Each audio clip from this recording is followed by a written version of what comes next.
Hi, I'm Billy, the Whisky Exchange Ambassador. I'm talking today all about the Glen Scotia 11-year-old sherry double cask finish. Yes. So Glen Scotia are a distillery which over the past few years have really had a new lease of life.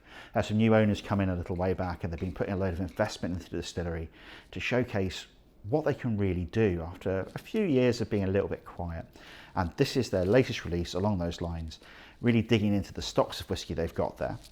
So they already have a double cask finish, and this one is a double cask all about sherry casks. So they start off with first fill American oak casks, which are filled through the autumn each year. They then take those and they fill them into 70% Oloroso hogsheads and 30% PX sherry butts. And they give them a few month finish before marrying them back together again, giving them another little bit of a finish before bottling it.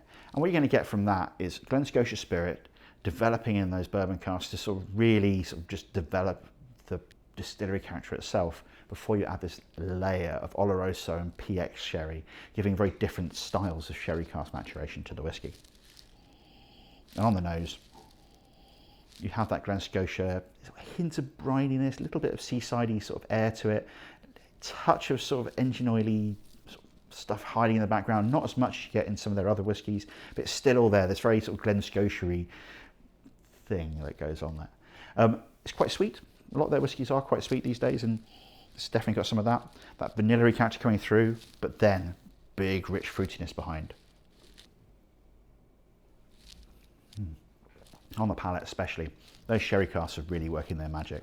That thick, rich berry fruit from the PX, slightly nuttier side of things from the Oloroso, but still with that distillery character running all the way through.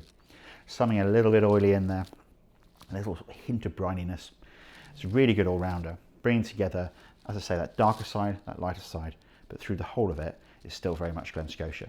So, Slangevar.